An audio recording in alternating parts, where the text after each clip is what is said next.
আবাস থেকে 100 দিন স্বাস্থ্য সড়ক আটকে রয়েছে, বরাদ্দ ধর্ণা আর্জিত বরাদ্দ মিলছে না, বকেয়া মিলছে না, এমনটা নালিশ নিয়ে আজকে মিনিট কুড়ি মুখ্যমন্ত্রী বৈঠক করলেন এবং বৈঠকের পর মুখ্যমন্ত্রী বললেন যে টাকা মেটানোর ব্যাপারে আশ্বাস দিয়েছেন প্রধানমন্ত্রী, মন দিয়ে শুনেছেন। তো এই বৈঠক কি চোখে দেখছেন আপনারা? এই বৈঠকটা তো কোনো প্রশাসনিক বৈঠক ছিল না, এই বৈঠক ছিল সম্পূর্ণ একটা রাজনৈতিক বার্তা দেবার বৈঠক। কেন্দ্রের বঞ্চনা আরেকবার মানুষের সামনে উচ্চারণ করবার বৈঠক।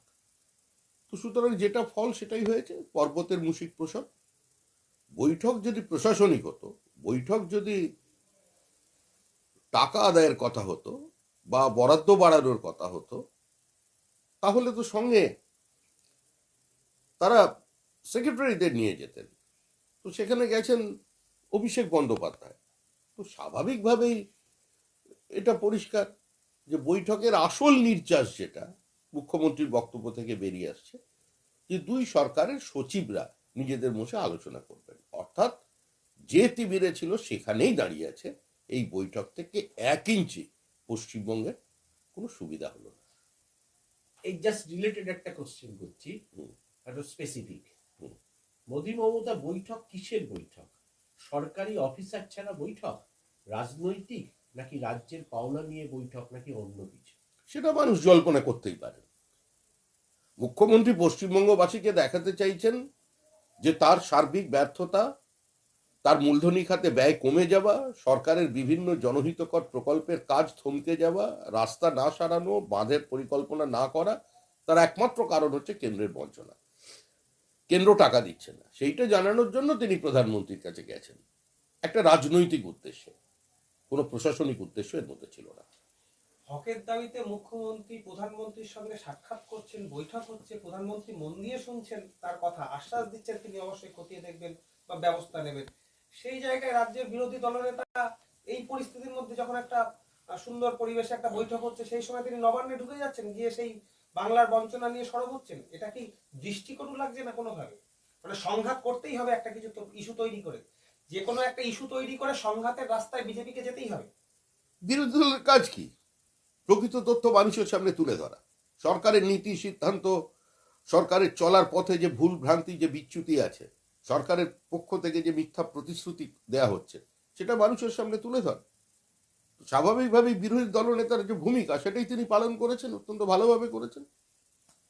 সংসদের সিঁড়িতে বসে উপরাষ্ট্রপতিকে যেভাবে নকল করা হয়েছে, তার মিমিক্রি ইস্যুতে এই মুহূর্তে কল্যাণ বন্দ্যোপাধ্যায় তিনি যথেষ্ট চাপে বলা যায়। তার কারণ আজকে দিল্লির কোর্টে আইনজীবীর মামলা হয়েছে, খোদ প্রধানমন্ত্রী রাজ্যসভার অধ্যক্ষকে ফোন করেছেন, রাষ্ট্রপতি নিন্দা করেছেন, সব মহলে নিন্দা। এই ঘটনাকে এই মুহূর্তে বঙ্গ বিজেপি কি চোখে দেখছে? কারণ বাংলারই এক সাংসদের এই কীর্তি। দেখুন, বঙ্গ বিজেপি এগুলো দেখে অভ্যস্ত, এমনকি পশ্চিমবঙ্গবাসীও এটা দেখে অভ্যস্ত আছে। তার মূল কারণ, বঙ্গ বিজেপি এটা দেখে অভ্যস্ত এবং পশ্চিমবঙ্গবাসীও এই ঘটনার সঙ্গে অপরিচিত নয়। জগদীপ ধনকর যখন রাজ্যপাল ছিলেন, তখন সরাসরি এই কল্যাণ বন্দ্যোপাধ্যায় তার বিরুদ্ধে এফআইআর করবার জন্য দলীয় কর্মীদের কাছে প্রকাশ্যে আহ্বান জানিয়েছিলেন। জগদীপ ধনকরকে বিধানসভার মধ্যে মহিলা বিধায়কদের দিয়ে হেনস্থা করা হয়েছে। জগদীপ ধনকর যখন রাজ্যপাল ছিলেন, তখন কলকাতা বিশ্ববিদ্যালয়ে তাকে বলে দেওয়া হয়েছে রাজ্য সরকার চায় না আপনি এখানে আসুন, আমি আপনার সঙ্গে দেখা করি, সেজন্য আপনি ওয়েলকাম গেস্ট নন। জগদীপ ধনকর যখন এ রাজ্যের রাজ্যপাল ছিলেন, তখন বিধানসভার স্পিকার যে আচরণ করেছেন সেটা প্রত্যেকের জানা। সাংবিধানিক প্রধানকে, একটি সংসদীয় পথে বসে থাকা স্পিকার বলছেন আগে থেকে জানাতে হবে আপনি যদি বিধানসভায় আসেন। তো এই পরিস্থিতি তো দেখেছে পশ্চিমবঙ্গের মানুষ। যে রাজ্যে স্বয়ং মুখ্যমন্ত্রী প্রধানমন্ত্রীকে তুই বলে সম্বোধন করেন, যে রাজ্যে হোদল কুতকুত কিম্ভূত কিমাকার বলে মুখ্যমন্ত্রী স্বরাষ্ট্রমন্ত্রীকে সম্বোধন করা হয়, যে রাজ্যে প্রকাশ্যে দেশের গৃহমন্ত্রীকে গব্বর সিং বলা হয়, যে রাজ্যে ডিমনিটাইজেশনের পরে নরেন্দ্র মোদীর কুশপুত্তলিকা পার্ক সার্কাসের মোড়ে রেখে তার গলায় জুতোর মালা পরিয়ে লাইন দিয়ে তৃণমূল কর্মীরা তার উপরে থুতু দেন এবং তারপরে বিরিয়ানির দোকানে ঢুকে যায়, তো সে রাজ্যে এগুলো হবেই। যেটা কল্যাণ বন্দ্যোপাধ্যায় বলেছেন সেটা কোনো বিচ্ছিন্ন ঘটনা নয়। কল্যাণ বন্দ্যোপাধ্যায় ব্যক্তি বলে বিষয় নয়, তৃণমূলের সংস্কৃতি, তৃণমূলের রুচি, তৃণমূলের যেটা চলার পথ, তৃণমূলের কর্মসূচি, সেটাই কল্যাণ বন্দ্যোপাধ্যায় মিমিক্রির মাধ্যমে তুলে ধরেছেন। আবার দলের পক্ষ থেকে বলা হচ্ছেন রসিকতা। কিসের রসিকতা? অম্বিকাশ মহাপাত্রের কথা ভুলে গেছেন? একটা সামান্য টুইট করেছিলেন তিনি, টুইটও করেননি, শেয়ার করেছিলেন। তো সেই শেয়ারকে কেন্দ্র করে, একটা কার্টুন শেয়ারকে কেন্দ্র করে যাকে হাজতবাস করতে হলো, তারা আজকে এই কথা বলছেন যেটা রসিকতা ছিল। তৃণমূল কংগ্রেসের কাছে কোনো সংসদীয় পদের কোনো মর্যাদা নেই। রাষ্ট্রপতির সম্পর্কে কি কদর্য ভাষা তারা ব্যবহার করেছেন সেটা সকলে জানে। তারপরেও তিনি শপথে বহাল আছেন এবং আজকে এর সম্পর্কে কি বলছেন সেটাও মানুষ জানে। মিমিক্রি একটা আর্ট, সেটা সেই সাফাই দিয়েছেন আজকে। মিমিক্রি একটা আর্ট, সেই সাফাই দিয়েছেন আজকে। অম্বিকাশ মহাপাত্র কি করেছিলেন? একটা কার্টুনকে তিনি শেয়ার করেছিলেন। তো কার্টুন কি? কার্টুন কি কোনো কদর্য অভিব্যক্তি, নাকি কার্টুনের মধ্যে কোনো অশ্লীলতা লুকিয়ে আছে? সেটা করবার জন্য যদি একজন বিশ্ববিদ্যালয়ের অধ্যাপককে আজকে হাজতবাস করতে হয়, তার এতদিন পর্যন্ত মামলা চালাতে হয়, তাহলে তার সম্পর্কে বক্তব্য রাখুন। রাজ্যে ফের আয়কর হানা, এবার মুর্শিদাবাদের বাইরন বিশ্বাসের পরপর ঠিকানা এজেন্সির অভিযান। শামশেরগঞ্জের বাড়ি, কারখানা, হাসপাতাল, স্কুলে আইটি রেড। বাহিনীর ঘেরাটোপে সাগরদিঘি বিধায়কের ডেরায় ডেরায় তল্লাশি চলছে। দেখুন, বাইরন বিশ্বাস অনেক বড় ব্যবসায়ী, আর আয়কর হানা সারা বছর ধরে সব সরকারের আমলে প্রতি মাসে চলে, বিভিন্ন জায়গায় চলে। এখন পশ্চিমবঙ্গে যদি কারোর আয় বহির্ভূত সম্পত্তি থাকে, দেশের আয়কর ফাঁকি দেওয়া এটা তো অপরাধ, এবং সেই অপরাধকে দূর করবার জন্য সেই অপরাধের বিরুদ্ধে জিরো টলারেন্স হচ্ছে এই সরকারের অবস্থান। সেখানে আয়করের মতো হানা দিচ্ছে। এর মধ্যে রাজনৈতিক সম্পর্ক খোঁজাটা ঠিক হবে না। মল্লিকার্জুন খার্গেকে মুখ করে রাহুলকে আড়ালে পাঠানোর চেষ্টা, আপনার কি মনে হচ্ছে তাই? দেখুন, বিতর্কের জন্য, সংবাদ মাধ্যমে ঘন্টার পর ঘন্টার আলোচনার জন্য এগুলো ঠিক আছে। ও খাড়গেই মুখ হন কি মুখ্যমন্ত্রী মমতা বন্দ্যোপাধ্যায় মুখ হন, তাতে মানুষের কিছু এসে যায় না। মানুষ স্থির করে নিয়েছে যে এই দুর্নীতিগ্রস্ত, ভ্রষ্টাচারী, এই যে জোট তৈরি হচ্ছে, যাদের একমাত্র উদ্দেশ্য হচ্ছে আয়কর হানা, ইডি সিবিআই এর তদন্ত বন্ধ করা, যাদের একমাত্র উদ্দেশ্য হচ্ছে রাজনৈতিক দুর্নীতিকে একটা আইনগত সিদ্ধি দেওয়া, বৈধতা দেওয়া, তারা তাদের মতো করে চলছে। এই বিতর্কের কোনো মূল্য নেই। মমতার নির্বাচন সিটের রফা সূত্র দিয়েছেন 300 আসন কংগ্রেসকে, 245টা জোটের অন্য সঙ্গীতে। এখানে বামদের কোনো উল্লেখ নেই, কিভাবে দেখছেন? সেটা তো বামেরাই বলতে পারবেন। সীতারাম ইয়েচুরি আর মমতা বন্দ্যোপাধ্যায় তো বৈঠকে ছিলেন, আর এখন যখন কলকাতার মেয়রের উদ্যোগে সীতারাম ইয়েচুরি আর মমতা বন্দ্যোপাধ্যায়ের প্ল্যাকার্ড একদম ভবানীপুরে লাগানো হচ্ছে, ফিরাদ হাকিমের বাড়ির সামনে যে প্ল্যাকার্ড লাগানো হচ্ছে ছবি দিয়ে, তো তারা বলতে পারবেন তাদের মধ্যে সখ্যতা কতটা। দিল্লিতে গিয়ে একযোগে মিটিং করবেন, মিছিল করবেন, কংগ্রেসি ব্যক্তিত্বকে রাজ্যসভায় পাঠানোর জন্য তৃণমূলের সহযোগিতা করবে কংগ্রেস, সিপিআইএম, তো এখানেও সেটা চলবে। বিচারপতি অমৃতা সিনহার স্বামীকে সিআইডি তলব চিঠি, এবং তিনি যা বলছেন যে তাকে জোর করে সিআইডি কিছু বলাতে চাইছে, কি বলবেন? এটা অত্যন্ত স্বাভাবিক।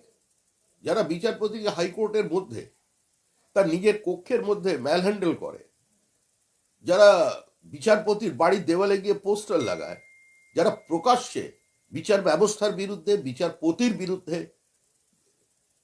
বক্তব্য রাখে, বিবৃতি দেয়, তো তারা এটা করবে, এটাই স্বাভাবিক। এর মতো প্রতিহিংসা পরায়ণ এবং অসহিষ্ণু রাজনৈতিক দল তো ভারতবর্ষে নেই।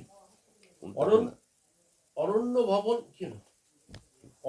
ভবন সরকারি মন্ত্রীর দপ্তর, বনমন্ত্রী জ্যোতিপ্রিয় মল্লিকের ঘর থেকে মিলল 10 কোটি টাকার এলআইসির কাগজ, 600টি ব্যাংক স্ট্যাম্প পেপার, রাশি রাশি সম্পত্তি। মন্ত্রীর ঘরেই কার্যত গুপ্তধনের সন্ধান পেল ইডি। যেখানে ইডি যাচ্ছে, যেখানে সিবিআই যাচ্ছে, খালি হাতে কেউ ফিরে আসছে না। ইডি যখন গেছে নির্দিষ্ট তথ্যের ভিত্তিতেই গেছে। অফিসের মধ্যেই যারা লোকজন ছিলেন বা তৃণমূল কংগ্রেসের কেউ নিঃসন্দেহে খবর দিয়েছে, কারণ এদের কাছে তো এটা সরকার নয়, এদের কাছে এটা একটা লুটের প্ল্যাটফর্ম, এটা কোনো সরকারই নয়। সুতরাং আজকে যদি সরকারি দপ্তরে যদি নিজের লুঠের সম্পত্তি লুকিয়ে রাখা হয়, তাহলে এই সরকারটা কি সরকার, আদৌ এটা রাজনৈতিক দল কিনা, আদৌ এটা সরকার কিনা, সেটা নিয়ে মানুষ সিদ্ধান্ত নেন। কর্মতীর্থ কোটি কোটি টাকা খরচ করে তৈরি হয়েছে জেলায় জেলায়, কর্মটা কোথায়? কাজই তো নেই। এর আগে যে এমপ্লয়মেন্ট এক্সচেঞ্জ ছিল, সেই এমপ্লয়মেন্ট এক্সচেঞ্জটা তুলে দেয়া হয়েছে, এবং এমপ্লয়মেন্ট এক্সচেঞ্জের যারা কার্ড, এখন অনেকেই জানেন না সেই কার্ডগুলো নেই, সেটা ওজন দরে বিক্রি করে, র্যাকগুলোকে বিক্রি করে সেই টাকা ট্রেজারিতে জমা দেওয়া হয়েছে। মুখ্যমন্ত্রীর একদিনের ঘোষণা ছিল যে তিনি এমপ্লয়মেন্ট ব্যাংক তৈরি করবেন, দাঁড়িয়ে বলেছিলেন। তারপর থেকেই তার প্রস্তুতি শুরু হয়ে গিয়েছিল। বেকার ভাতা বলে যা দেয়া হয় সেটা একই লোক পেয়ে যাচ্ছে। প্রকৃত বেকারের পশ্চিমবঙ্গে নথিভুক্ত সংখ্যা কত সেটা এই মুহূর্তে আর কারোর জানা নেই।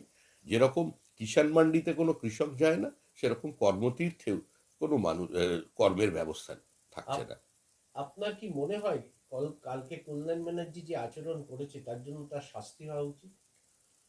আমার কি মনে হয় কি মনে হয় না, এটা তো ভিন্ন ব্যাপার। পশ্চিমবঙ্গবাসীকে যদি আপনি নিরপেক্ষভাবে প্রশ্ন করেন, এই সরকারটার সম্পূর্ণটাকেই এর অবিলম্বে বরখাস্ত করে দেওয়া প্রয়োজন আছে। আমি একটা জিনিস বুঝতে পারছি না, কেন এটা নিয়ে বিতর্ক হচ্ছে।